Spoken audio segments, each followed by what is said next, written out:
أعوذ بالله من الشيطان الرجيم. بسم الله الرحمن الرحيم. النبي أولى بالمؤمنين من أنفسهم وأزواجه أمهاتهم وأولو الأرحام بعضهم أولى ببعض في كتاب الله وأولو الأرحام بعضهم أولى ببعض في كتاب الله من المؤمنين والمهاجرين إلا أن تفعلوا إلى أوليائكم معروفا كان ذلك في الكتاب مسطورا وإذ أخذنا من النبيين ميثاقهم ومنك ومن نوح وإبراهيم وموسى وعيسى بن مريم وأخذنا منهم ميثاقا غليظا ليسأل الصادقين عن صدقهم وأعد للكافرين عذابا أليما آمنت بالله صدق الله العظيم.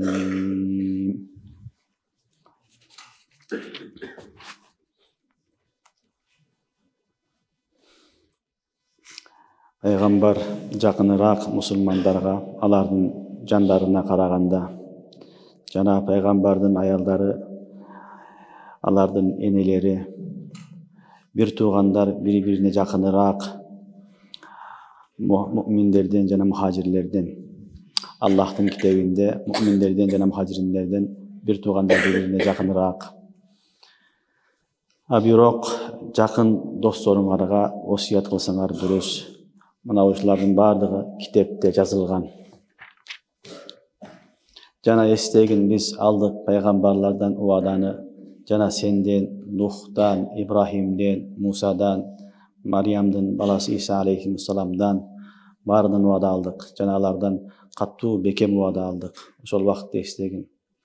Жана чынчылдардын чындык айткан сөздөрү боюнча суралат. Жана Аллах даярдаган кафирлерге өтө каттуу азап.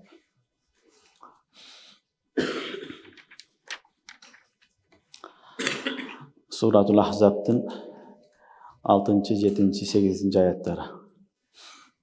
Ötken sabahta biz Allah Subhanahu wa Ta'ala tavfiqi menen Ahzab'tın başlaganbız.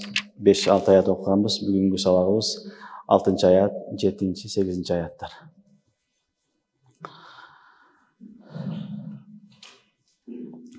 Aldığınғы ayetlerde Allah Subhanahu wa Ta'ala cahiliyet doğrundağı tuura emes işenimlerdi, akidaları ketke kagıp, al tuura emes bagı, tuura emes neslegen aytkan ele. Bugün oşonun ulandısını Allah Subhanahu wa Ta'ala keyin ayette ulap atat, oşonu okup atabız. Cahiliyet doğrunda bir adamdı bagıp alsa, oşo bala özünün balası siyaktı olup kalgan. Özünün nasabi balası siyaktı olgan, ağa özünün nikesindeki balası siyaktı mamle kılıngan. Allah Subhanahu wa Ta'ala keyin oşol ayetlerde silerden bagıp algan balаңар, silerden çınığı özüңөр nikenge törülgөн balаңар siyaktı emes dep inkar kılgan. Jana zihar kılgan bolsa, enesini başka biröөгө okşotkon bolsa, anda enesi siyaktı olup kalgan, nikesideki ayalını enesine okşotkon bolsa, al enesi siyaktı mamle olup kalgan. Ana dagın aytты, eneňer siyaktı bolboyt. Silerdi törөгөн gana eneňer, oşol silerdi eneňer, kalgan silerdi eneňer emes dep alardı çetke kakты. Oşol uçurda Zayd ibn Harisa degen sahaba bolgon. Anı okuyasını ötken sabakta aytkanbız. Zayd ibn Harisa, Zayd ibn Muhammad'ın balası degen lakabı bolgon sallallahu aleyhi ve sellem. Anan uşul ayat düşüp Allah Subhanahu wa Ta'ala ud'uuhum li abaihim huwa aqsat indallah ve illem ta'lamu abaahum fe ihvanukum fid din ve mevalikum degen ayat düşkenden keyin Peygamber sallallahu aleyhi ve sellem sahabalar bardygy ana ataganda Zayd ibn Harisa dep atagala degen. Anan Zayd ibn Harisa bolup kalgan. Birok oşo sahaba Peygamberge nisbat bolboy kalgan üçün içinde emne bolgan bir kıjalatlyk bolgan. Buga çeyin Zayd ibn Muhammad dep atalat elem. Emi meni Zayd ibn Muhammad emes, Zayd ibn Harisa dep atalyp kalıp atat. деген içinde bir kıcalatçılık var ele. Oşo kıcalatçılıkты Allah subhanahu wa ta'ala jokka çıgarıp, bul Peygamber aleyhisselam şeyler bilen emes, Zayd bilen emes, jalpı bardyk musulmandardın atası siyaktı deydi. Jalpı musulmandın bardığının atası siyaktı Muhammed aleyhisselam. Bu selerden ruhani atanar, selerden nasabi atanar bolsa, al emi selerden jalpı musulmandardın ruhani atası Muhammed sallallahu aleyhi ve sellem ekenini bayandap, mana uşul ayattan Allah subhanahu wa ta'ala "En-nebiyyu awla bil mu'minina min anfusihim ve azvajuhu ummahatuhum" degen ayat düşürgen. Negesele bul Ahzab suresi ol köýünçe Peygamberimiz sallallahu aleyhi ve sellem bayandaydı. Peygamberimizin ordu, Peygamberimizin bolgon adab ahlak, muamele kılуу, Peygamberi ta'zim, takrim, ihtiram kılуу boyunça uşul Ahzab'da köp ayatlar bayanlanat. Oşun üçün aldığın ayet sürede biz Surat-ı Sajda'da Kur'an'da okugan bolsak, bu yerde Muhammed Mustafa sallallahu aleyhi ve sellem'di okuyubuz.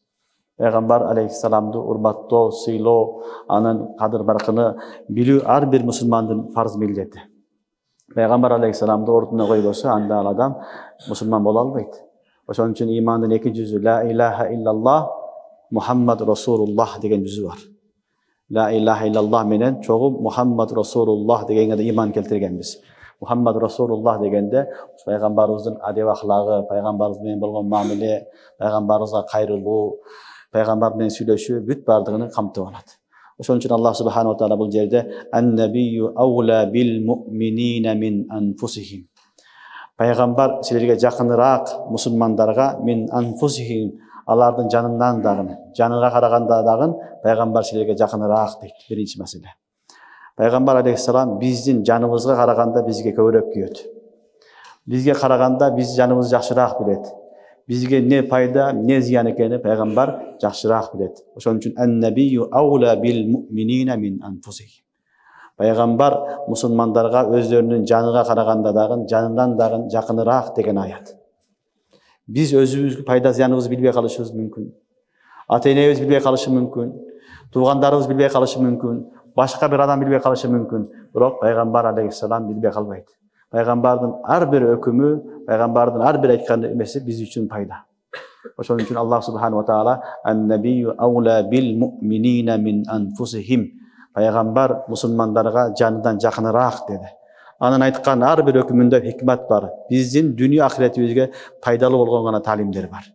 Al hiç kaçan bizge ziyan bolgon nerseni ürgötpeydi. Hiç kaçan ziyan bolgon nerseni bizge paydasız nerseni alıp kelbeydi. Biz özümüz ziyan kılışımız mümkün. Köpçe kılabız, musulman adam balası, musulman bolup dele günöylerde kılat, kılbagan işlerde kılıp özümüzü kıynayız. Dünyada kıynalabız, ahirette kıynalabız. Birөө bizge ata-enemiz ele kүйgөн kişi bolup kede tуура эмес багыттар көрсөткөн болот. Sebebi bizge toluk ayda ziyandı bir gana Allah Teala көрсөткөн, anı Peygamber sallallahu aleyhi ve sellem bize yetkizgen. Oşonun üçün Peygamber aleyhisselam'dın her bir talimi de biz üçün dünya ahiretke fayda var. "En-nebiyyu awla bil mu'minin." Peygamber musulmanlarga jakыныраак, awla akrab manasında. Jakыныраак minel mu'minin min anfusihim. Alardın özlerinin canından dagın Peygamber aleyhisselam jakыныраак deydi. Peygamber aleyhisselam jakыныраак degende ulamalar iki manasını düşündürüyor. Birincisi muhabbat. Peygamber aleyhisselam'ın muhabbati bizin canımızdan dağı jogorу turат.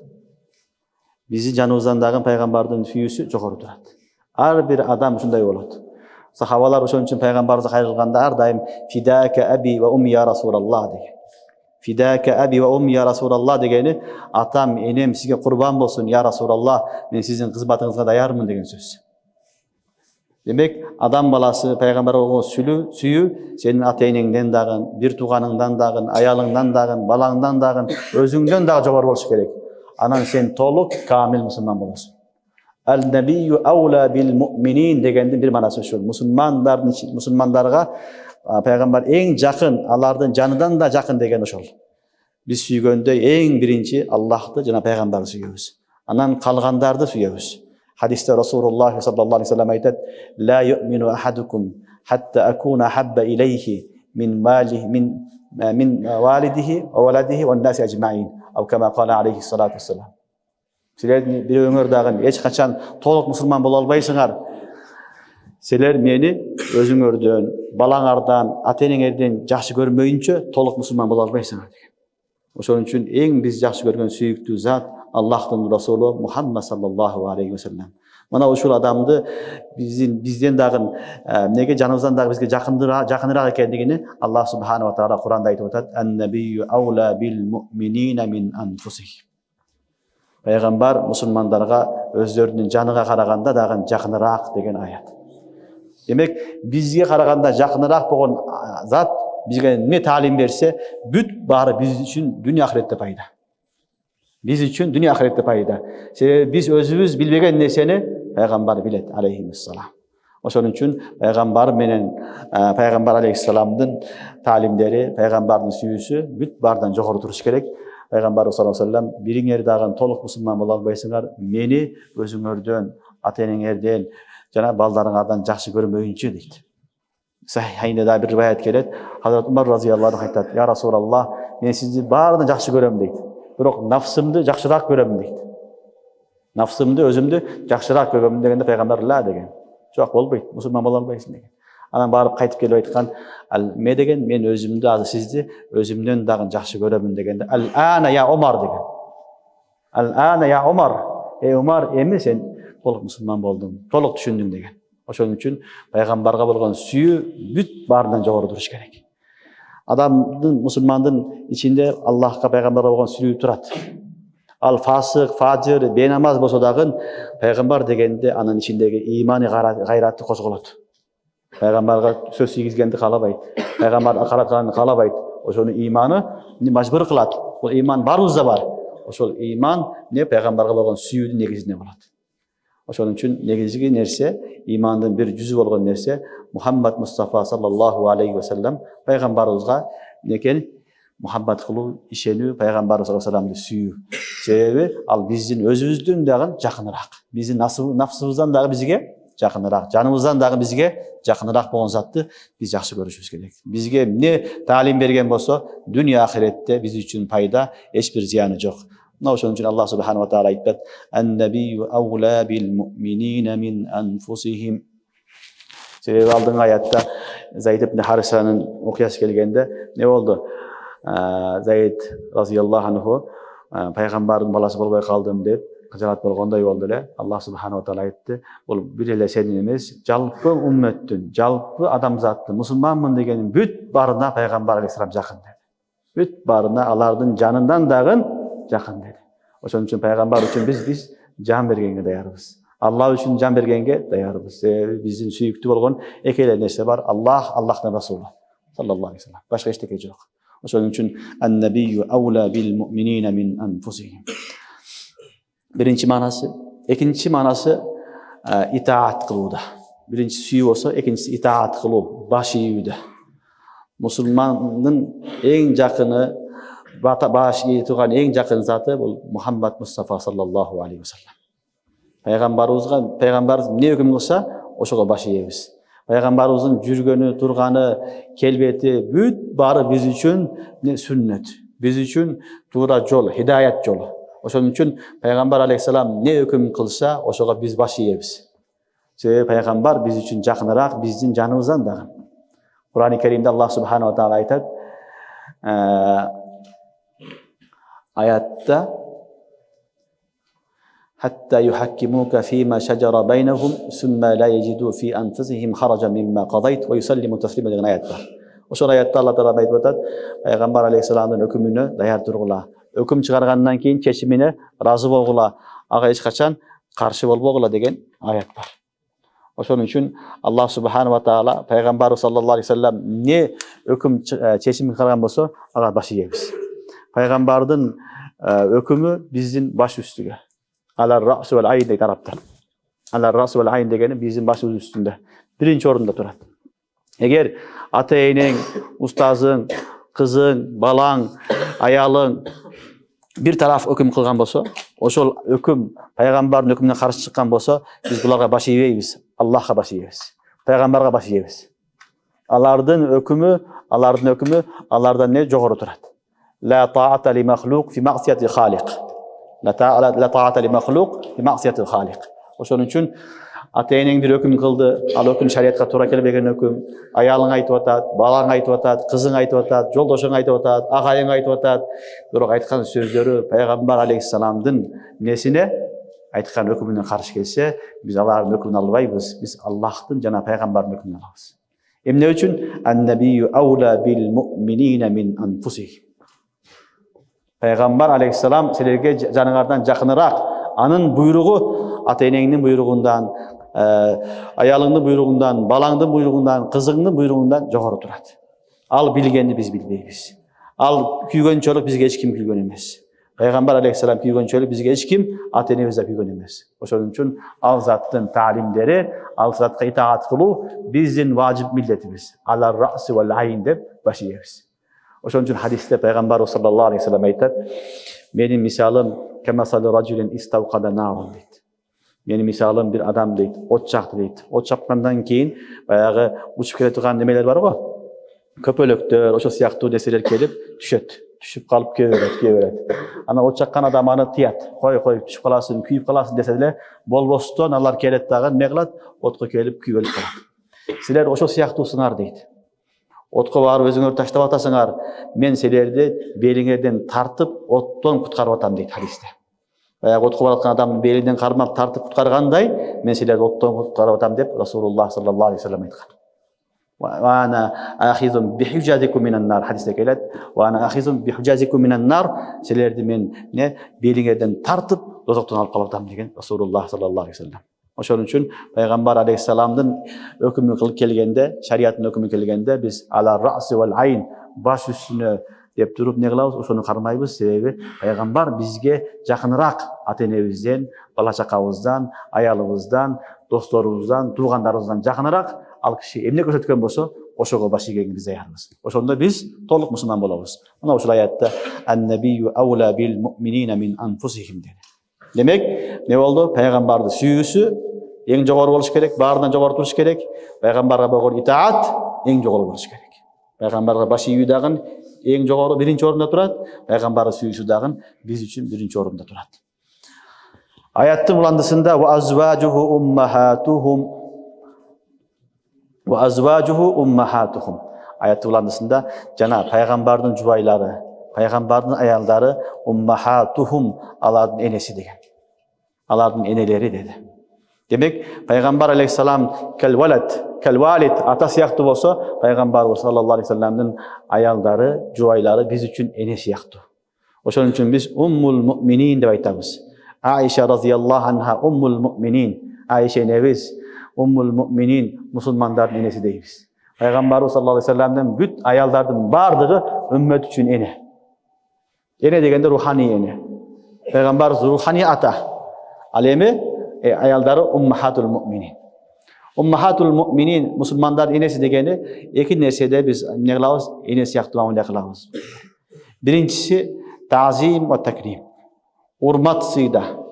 Урмат сыйда пайгамбар алейхиссаламдын үй бүлөсүнү, өзгөчө аялдарыны энени урматтагандай мамиле кылабыз.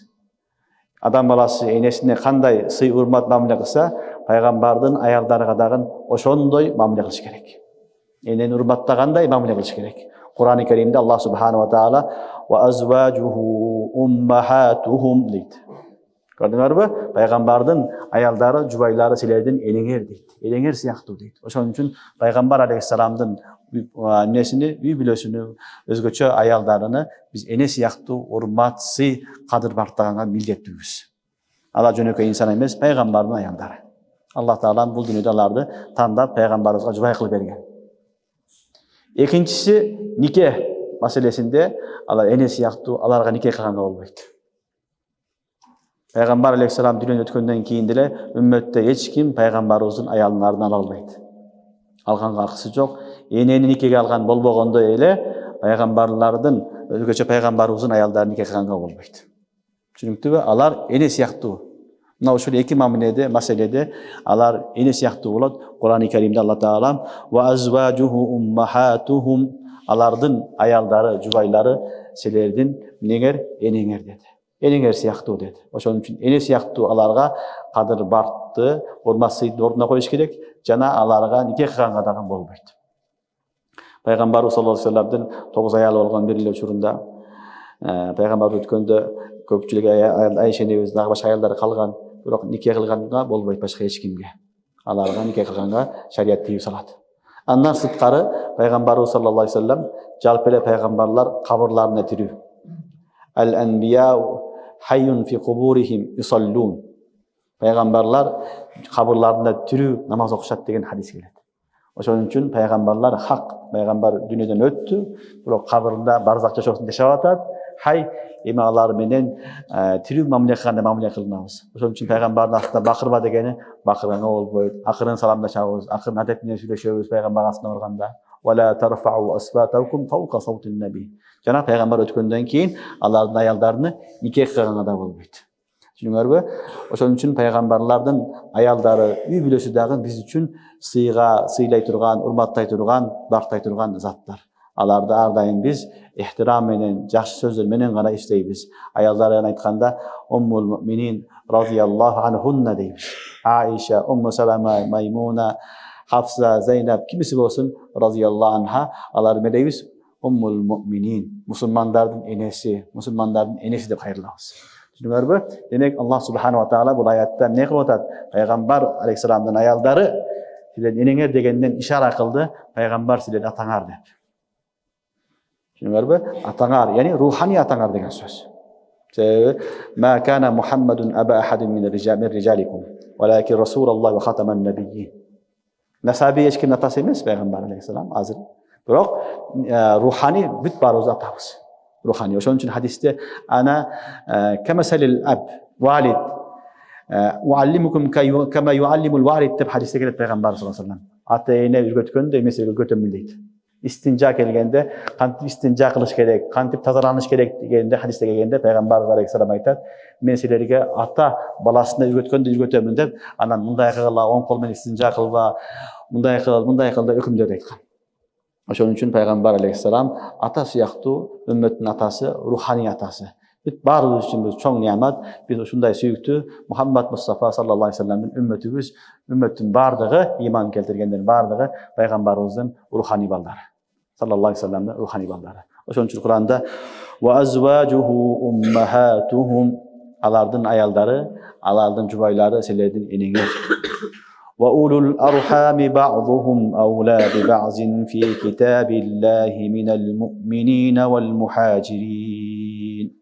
Bu üçüncü mesele.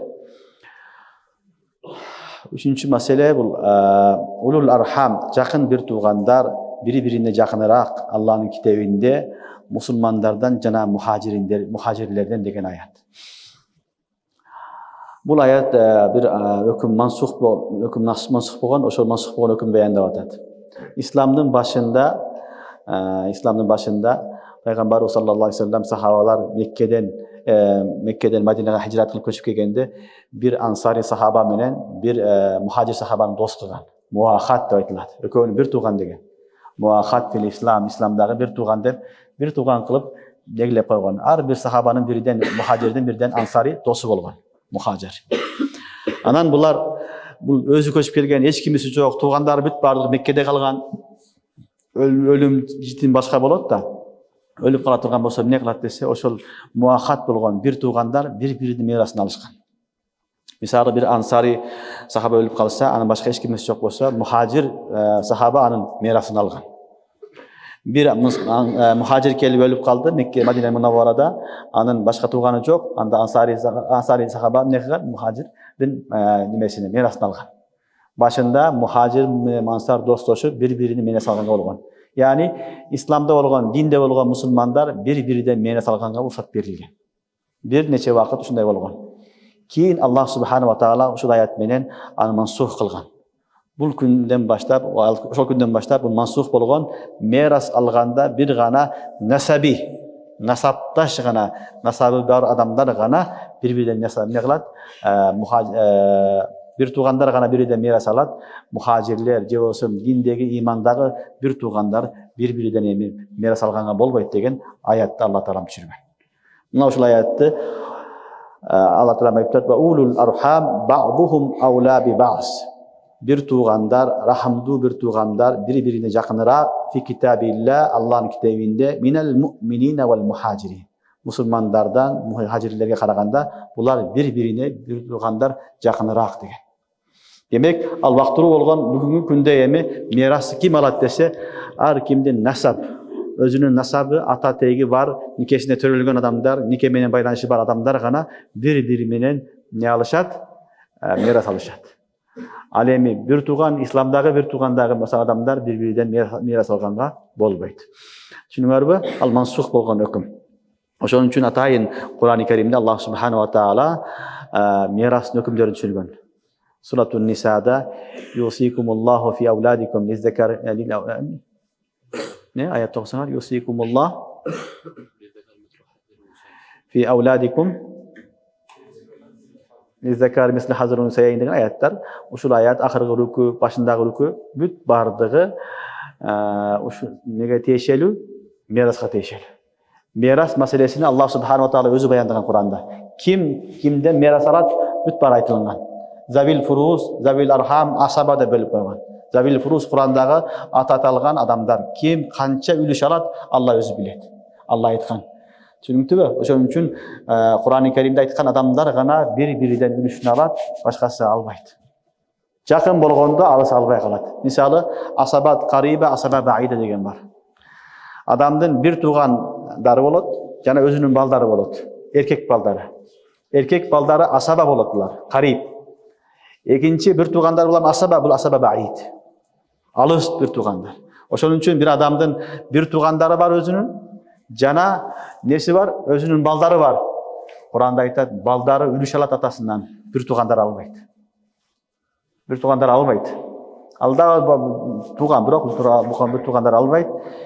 Albatta özünün nikesinden baldары jok bolsa, başka hiç kim jok bolsa, emi asaba ba'id alat, bir tuğandardy alat. Uşul tartipten büt barını Allah Subhanahu wa taala Kur'an-ı Kerimde özü bayandagan.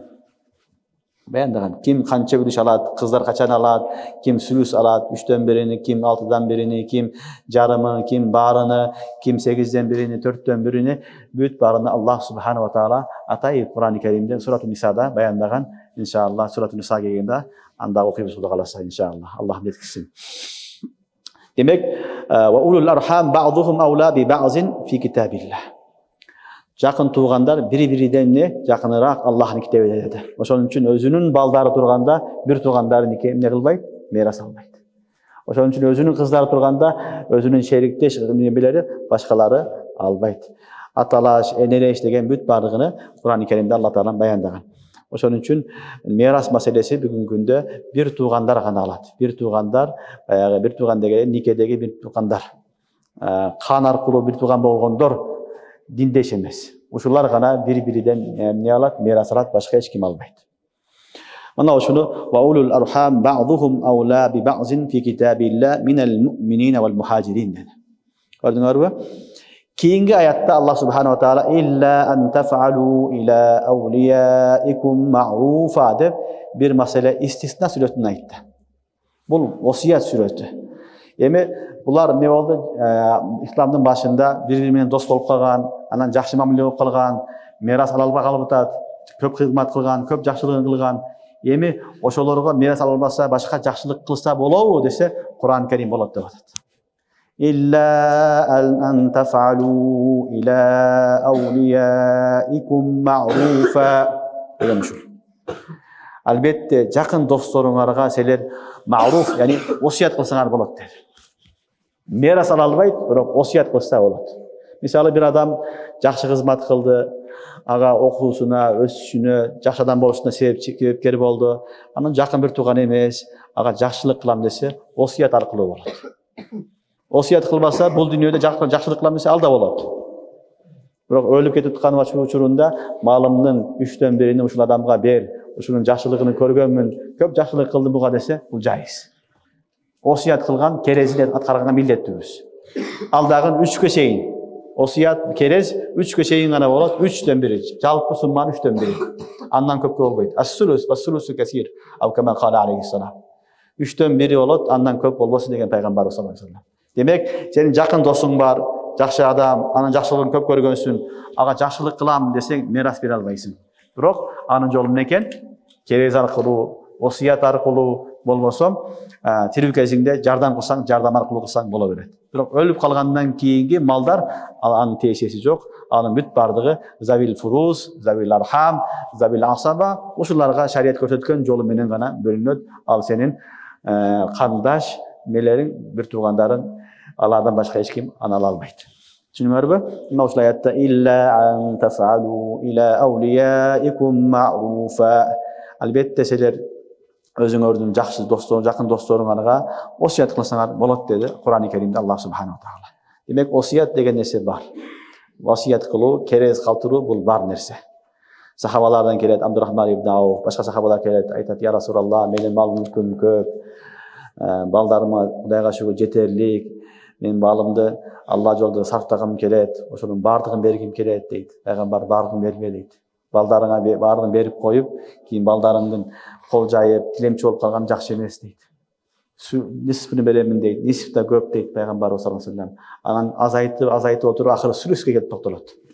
3төн 1 берсең болот дейт. Бирок ал да көп дейт.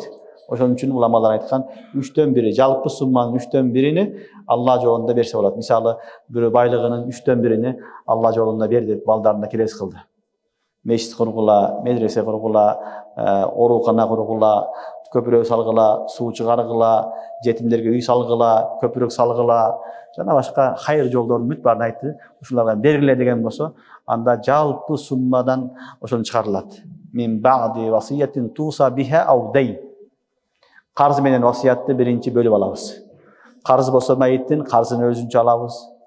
Васият болсо өзүнчө чыгарабыз. Анан калган малды анан мираскорлорго бөлөбүз.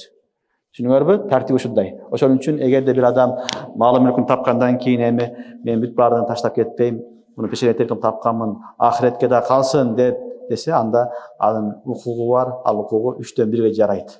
Ошол менен ошол айткан укугуну балдары аткарганга милдеттүү.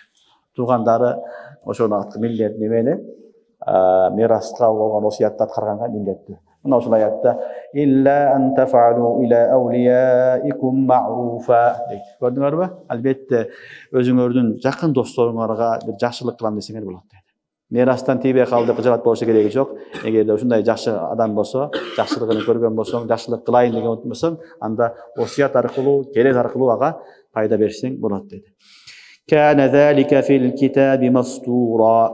Кана залика фил китаби мастура. Бул нерселердин бүт бардыгы китепте, Лаухул Махфузда, Кур'анда жазылган дейт. Бул өкүмдөрдүн бардыгы жазылган дейт. Демек, аяттын мансух болушу дагы жазылган. Вактылуу не кылынган, диндеш бир туугандар бири-бири менен мирас алып турган, кийин завилар баягы өзүнүн бир туугандары келгенден кийин ал мансух болгон. Демек, булардын бүт бардыгы жазылган Лаухул Махфузда. Бүт бардыгы Аллахтын тартиби менен болуп атат. Анда эч бир өзгөрүү болушу мүмкүн эмес. Кана фи залика фил китаби мастура. Булардын бардыгы китепте, яни Кур'ан-ы Керимде же болбосо Лаухул Махфузда жазылган дейт. Демек, мына аятта Аллах субханаху ва таала 6-аятта 3 нерсени бизге баяндады. Биринчиси, Пайгамбар алейхиссалам, Расулуллах саллаллаху алейхи ва саллям бизге өзүбүздүн жаныбыздан дагы жакыныраак. Бизге кайсы нерсе пайда, зыян өзүбүз билбейбиз, ата-энебиз билбейт, Пайгамбар алейхиссалам билет. Ошон үчүн биз Пайгамбар алейхиссаламдын сөздөрүнү көзүбүздү жумуп амал кылабыз болду. Неге деген суроо бербейбиз? Себеби биздин дүйнө ахиретибизге пайдалуу болгон нерсенин бүт бардыгын Расулуллах саллаллаху алейхи ва саллям билет. Ошон үчүн себеби ал киши, ал зат аула бил муъминина мин анфусихим. Экинчи нерсе, Пайгамбар алейхиссаламдын үй бүлөсү, өзгөчө аялдары биздин энебиз сыяктуу.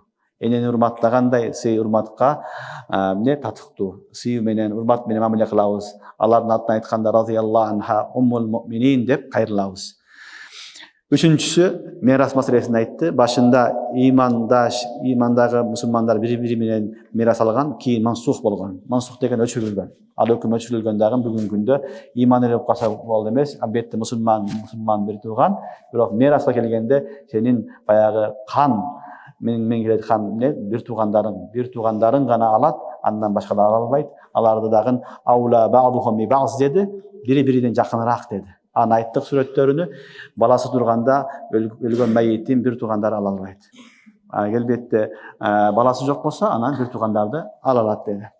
Andan keyin жақын адамдарыңа Алла жолунда бирдеке кылам десең кандай жолу бар? Аны осият жолуна Куранда айтты. Осият аркылуу, керез аркылуу ошо жақын туугандарыңа, досторуңа Алла жолунда сарптайм десең, сарптаганга укук берилет.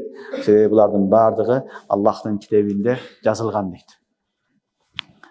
Andan keyingi ayet Allah Subhanahu wa Taala andan keyingi ayette ve iz akhazna minen nebiyyin misaqahum ve minke ve min Nuhin ve İbrahim ve Musa ve İsa ibn Meryem ve akhazna minhum misaqan galiza degan ayetten Peygamber sallallahu aleyhi ve sellem'ga bir okuyani eskertip atat. Bul peygamberlerden algan vada. Jana estegin biz peygamberlerden jalp barından misaq vada aldık. Ve minke senden de vada aldık. Nuh Aleyhisselam'dan da aldık, İbrahim Aleyhisselam'dan da aldık, Musa'dan, İsa'dan, büt bardan aldık. Ve ahazna minhum misaqan galiza. Alardan bardan ötü kattu beke bu vada aldık deb Allah Subhanahu wa Taala ayette eskertip atat. Bul vada ne vada? Allah Subhanahu wa Taala peygamberlerden özgöçü vada algan. Jalpısından bu vada el-misaq vadası. Alastu bi rabbikum qalu bela. El-Misak Allah Subhanahu wa Taala başında büyük adamzattın barın ruhun jaratkan. Uşul ruhtardın bar jaratıp Allah Taala suragan alastu bi rabbikum qalu bala büt bar aytkanbız. Peygamberlerde bizde büt bar aytkanbız. Andan keyin peygamberlerge özgöçö dagы bir vada bergen. Al-risala ve nubuwwa. Sizlerdi özgöçö kılıp men tandap aldım. Menin elçimsiňer sizler, peygambersиңар, menin habarlarımды sizler ümmetke yetkizip turasыңар degen vada algan. Al vada peygamberlere bergen özgöçö vada. Mına ошол vadаны peygamberlere bergen özgöçö vadаны Allah Taala aytып atat. Ve iz akhazna minen nebiyyin misaqahum. Jana estegin biz aldık ede peygamberlerden vadalardı. Ve minke ve min Nuh. Allah Taala minen nebiyyin dep turup keyin özgöçö dagы 5 peygamberdi atını atap atat. Bul bayagı tahsis ba'da ta'mim. Çünkü umum bolgondan keyin artından tahsis kılıp has kılıp aytып atat bir sebepti. Sebep bu peygamberler ulul azm peygamberler. Ulul azm peygamber bolgon üçün Allah Taala atını atap Nuh, İbrahim, Musa, İsa jana Muhammed aleyhisselam silerden de vada aldım deb eskertip atat. Bolsam nebiyyin degende bular bar. Düşünüңөрбү? Sebebi bu peygamberler 5 peygamber Kur'an-ı Kerim'de aytılат. Bul bayagınday ulul azm degeni aябай kıyınçılıkты көп көргөн sahabalar peygamberler. Öte көп kıynalgan din tarkatууda bular köptөгөн maşakkattарды, kıyınçılıktарды baştan ötkөрgön, bирок sabırдуулук менен ушул деңгээлге жеткен үчүн Allah Subhanahu wa Taala bulardын başından ötkөн kıyınçılıktардын бүт баарын эскертип Kur'anda ulul azm peygamber dep eseptеген. Kur'an-ı Kerim'de peygamberimize hitap kılıp fasbir kema sabara ulul azmi minar rasul degen. Fasbir kema sabara ulul azmi minar rasul. Ulul azm bolgon, beken bolgon peygamberler sabır kılganday sabır kılgın dep Rasulullah sallallahu aleyhi ve sellem'ga Allah Taala kayrılgan. Oşonun üçün bu peygamberler jönökey emes Nuh aleyhisselam, Musa aleyhisselam, İsa aleyhisselam büt bardygy köptөгөн kıyınçılıktарды başından ötkörgөн üçün Peygamber sallallahu aleyhi ve sellem'di koşup Allah Taala aytdı. Uşul ulul azm peygamberlerge dagы Allah Taala vada kılgan deydi. Kur'an-ı Kerim'deki ayette ve iz akhazna minen nebiyyin misaqahum ve minke ve min Nuh. Birinci peygamber aytdı. Senden jana Nuh'tan İbrahim, Musa, İsa ibn Meryem doğdu. Birinci peygamber aytdı. Peygamber sallallahu aleyhi ve sellem aşraful enbiya. Peygamber aytkan sallallahu aleyhi ve sellem Allah Taala beni birinci yarattı degen. Andan başka mahlukatları yarattı degen. Men birinci yaralganmı, bирок peygamberler arasında dünyaga ahırı kelemin degen. Birinci yaralgan, ahırı kelgen, oşo jaralуу etibarını eske alıp durup Allah Taala ve minke ve min Nuh dedi. Gördüңөрбү bolsa Nuh aleyhisselam Abul Başar Sani. Ekinci atabız. Peygamberler bardygy Nuh aleyhisselam tarkayt kийинси. İnsanın bardygy ufagı. Bирок peygamberimiz Nuh'tan dagы jogorу kılıp Allah Taala ve minke ve min Nuh dedi. Demek peygamberimizin darajasını Allah Taala Kur'anda orduna koygan. Bul jere dagы peygamberimiz atına atagan jok gördüңөрбү? Başkası var Nuh, İbrahim, Musa, İsa dep atat. Bирок ve minke Muhammed degen jok. Allah Subhanahu wa Taala Peygamber aleyhisselam'da ne kılgan? Ta'zimni, tadimesini, ihtiramını cahine koygan, orduna koygan. Ve minke ve min Nuh ve İbrahim dedi. Demek Peygamber Aleyhisselam ahir dünyaya gelgen menen peygamberlerin bardığın imamı, seyyidul avvalin vel ahirin. Jana dünyaya birinci jaralgan zat. Oşonu eske alıp Kur'an-ı Kerim Allah Subhanahu ve Taala ve minka de birinci peygamber uzaydı. Senden, Nuh'dan, İbrahim'den, Musa'dan, İsa ibn Maryam. İsa devlet göster İbn Maryam dedi. Bu bayağı Nasaralardan Turames akidasını rad kıldı. Çünkü Nasaralar aytat İsa Maryam'ın balası demiş, alar Kuday'ın balası, Kuday üçöv degen alardan Turames düşündüğü akidası var. O şonun çetke kagıp Allah Teala İsa Aleyhisselam devesteniyle İsa ibn Maryam dedi. Maryam'ın balası İsa büt bardığını uadalğanday senden dağın uada aldık dedi Allah Subhanahu wa Taala. Demek bu peygamberlerde has özgöçe zikir kılganın sebebi neken? Ulul azm peygamberler. Allah'ın yolunda, din tarqatıda ayavay köp maşakkat çekken peygamberler. Emi bu peygamberlerden Allah Teala mede uada algan. Al uadanı Kur'an-ı Kerim'de başka yerde Allah Teala bayanday. Euzubillahimineşşeytanirracim. وَإِذْ أَخَذَ اللّٰهُ مِيثَاقَ النَّبِيِّينَ لَمَا آتَيْتُكُم مِّنْ كِتَابٍ وَحِكْمَةٍ ثُمَّ جَاءَكُمْ رَسُولٌ مُصَدِّقٌ لِمَا مَعَكُمْ لَتُؤْمِنُنَّ بِهِ. Birincisi وَلَتَنْصُرُنَّهُ قَالَ أَقْرَرْتُمْ وَأَخَذْتُمْ عَلَى ذَلِكُمْ إِصْرِي قَالُوا أَقْرَرْنَا قَالَ فَاشْهَدُوا وَأَنَا مَعَكُمْ مِنَ الشَّاهِدِينَ. Ana usul ayet Ali İmran suresinin 81. ayette Allah Subhanahu wa Taala ne degen vada kendigini bayandavatad.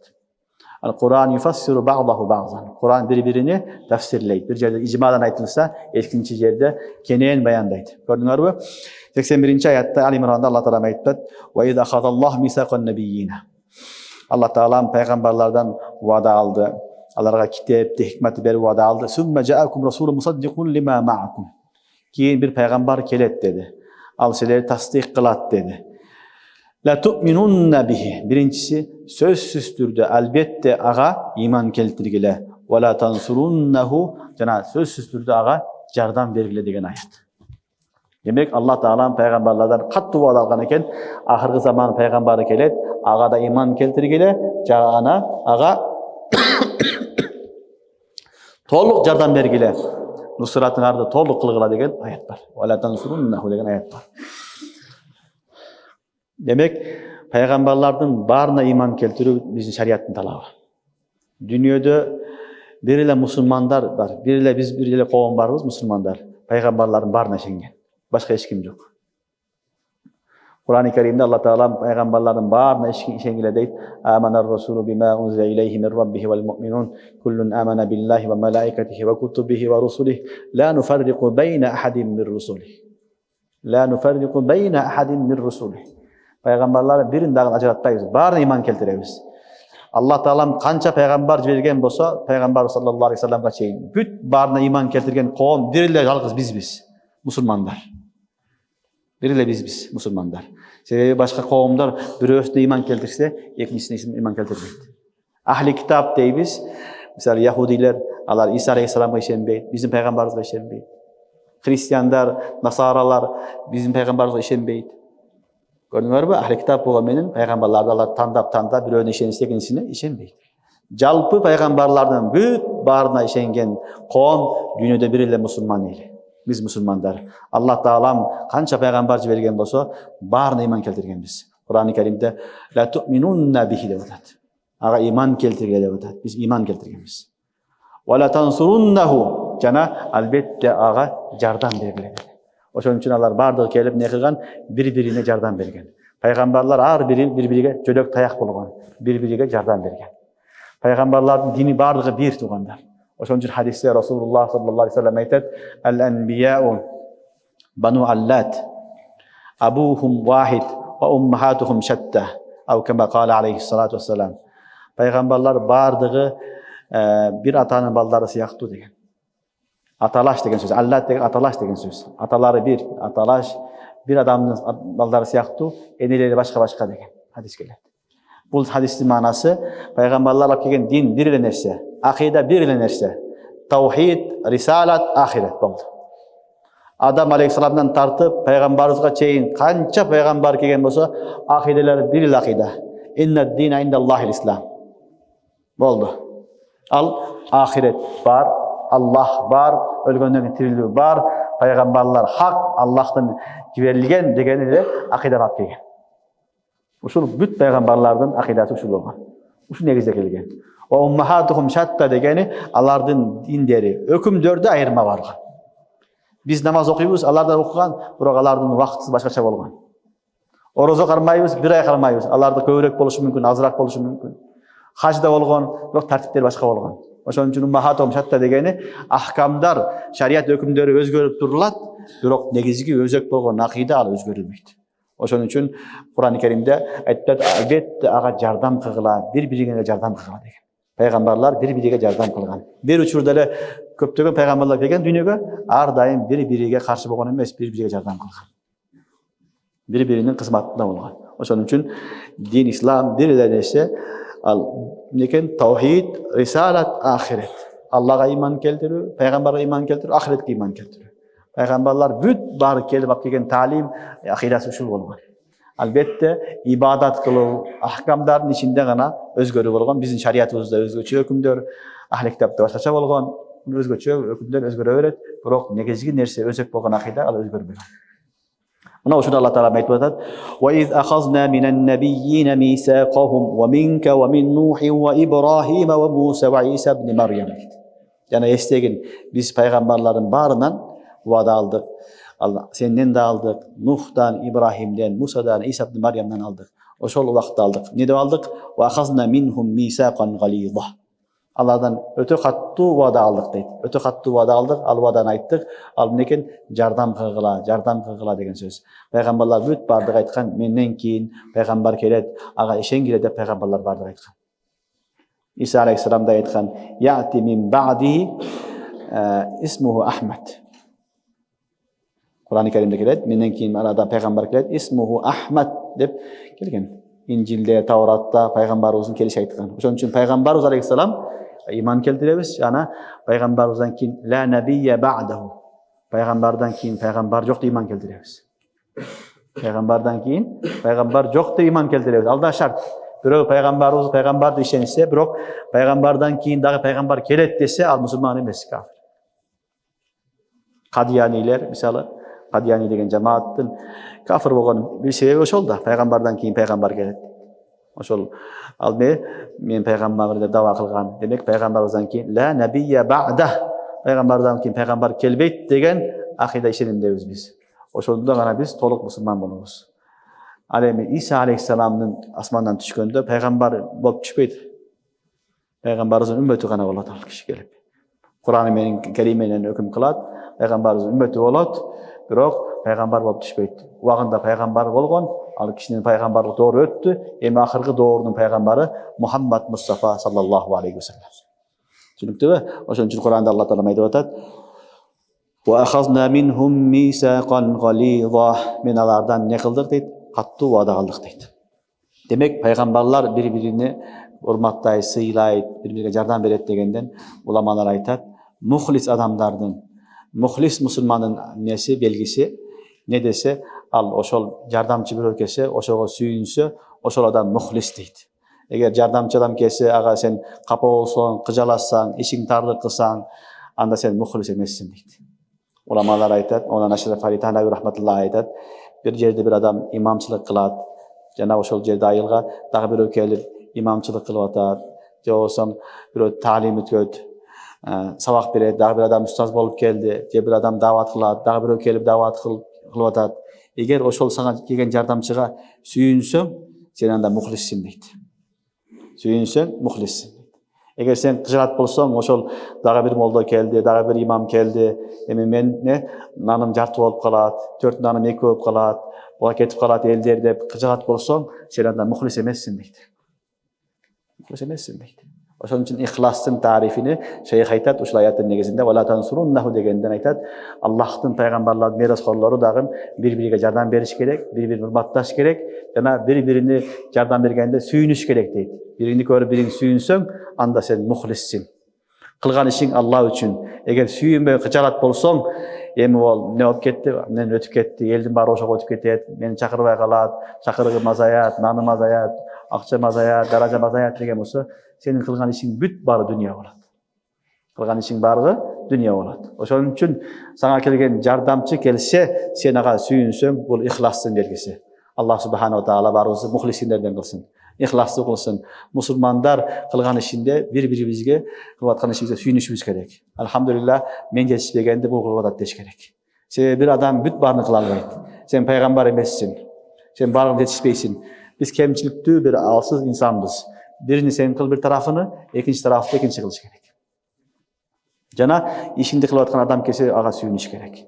Ağa sүйүнбөй кыжалат болсоң, мени ордун тартып алат, менин басып алат, менин жолдо калам, көчөдө калам деп кыжалат болсоң, анда сенде ихлас жок деген маани чыгат. Түшүнүктүү? Кур'ан-ы Керимдеги аятта ошону билип атат. Демек, мусулмандын, мухлис мусулмандын белгиси экен, ал ошол кылып аткан ишиңе, дин ишиңе бирөө келип шериктеш болсо, кошулуп жардам берсе, ага сүйүнүш керек. Сүйүнгөн адам бул мусулман болот. Бул мухлистин белгиси болот. Сүйүнбөй кыжалат болсоң, аны фитна кылып жоготконго аракет кылсаң, сен дүния парасысың. Кылган ишиң дин эмес, дүния. Анын сообу жок. Анын сообу жок. وأخذنا منهم ميثاقا غليظا ليسأل الصادقين عن صدقهم وأعد للكافرين عذابا أليما. Allah Teala ne için vaat aldı? ليسأل الصادقين عن صدقهم. Kıyamet gününde sadikin, çınçıllardan çınçıl ekendigini soraş üçün. Çınçıl peygamberlerden aytkanları çın ekenini, sadık ekenini soraş üçün. وأعد للكافرين عذابا أليما. Yani kafirlarga öte kattуу azapты даярдан койгон. Ошо азапты көрсөтүш үчүн Алла Таалам убада алганмын дейт. Убада алды, убада алгандан кийин пайгамбарлар ошол убадасынан суралат. Яс'ала садикин ан сидкихим. Садикин Расулулlah пайгамбарлар. Демек, пайгамбарлар убадасында суралатылган болсо, биз барыбыз сөзсүз түрдө суралабыз. Пайгамбарларды Алла Таалам кечирген жок, сураласыңар деп атат. Демек, бизди да кечирбей калат. Allah Teala keçirse negizi suroo бар. Esep kitep бар. Түшүнүктүүбү? Ошон үчүн мен суралбаймын, мен Кудайдын жакшы көргөн адамымын, досумун, сүйүктүү бендесимин деп аягыдай өзүңдү алдап койбо. Алданып калба. Баарыбыздан сурак болот, өзгөчө пайгамбарлардан сурак болуп атат. Яс'ала садикин ан сидкихим. Пайгамбарлардан сурак эмне болот? Пайгамбарлардан сурак жеткиздиңерби деп сурайт Алла Таала. Пайгамбарлар жеткиздик деп айтат. Үммөт күбө болот. Экинчisi адамдардан сурайт пайгамбарларды. Пайгамбарлар келдиби силерге? Эскерттиби деп сурайт. Ушул суроолор пайгамбарлар аркылуу дагы, пайгамбарлар жөнүндө дагы болот. Анан үммөттүн бардыгы эскерткен пайгамбар келген деп айтат. Пайгамбарыбыз дагы Хажатул Вадада халбаллаг, Аллахумма шхад деп не кылган этираф кылган. Жеткиздимби деп сахабалардан 3 жолу сураган. Allah özüngө болгон деп пайгамбарыбыз саллаллаху алейхи вассалам Хажатул Вадада акыркы кутбасында ушинтип айткан. Ошон үчүн пайгамбарлар жеткизди, бизге аманат кылып дин таркатты. Эми кыямат күнү сураганда биз айтабыз, пайгамбарлар жеткизген деп. Биздин өзүрүбүз жок. Ошон үчүн эсеп китеп суроо баарынан болот. Хатта пайгамбарлардан дагы болуп атат. Пайгамбарлардан болгон эсеп китеп биздин дагы сөз түрдө болот. Алла Таалам эсеп китеп жеңил кылсын. Лияс'ала садикина ан сидкихим. Кыямат күнү эмнеге кылат экен? Sadikinlerden çınçıl ekenini biliş üçün, jana kafirlarga dayanırgan azaptарды көрсөтүш үчүн Allah Taala esep kitep kılat deydi. Demek peygamberler kelgen, hakikat dinini alıp kelgen, kim iman keltirse peygamberlarga, peygamberler menen çoğu beyişte bolot, jana sıyı da bolot, konok bolot Allah'tan kim iman keltirbegen bolsa ve adda lil kafirine azaben alima, kafirlarga iman keltirbegenlerge adamdan canı çıdabay turgan, can çıdabay turgan öte kattуу azaptar dayanıp koyganбыз дейт. Allah Taala баарын сактасын, кабырынан, азабынан өзү сактасын. Субханакаллахумма ва бихамдика, ашхаду ан ла иляха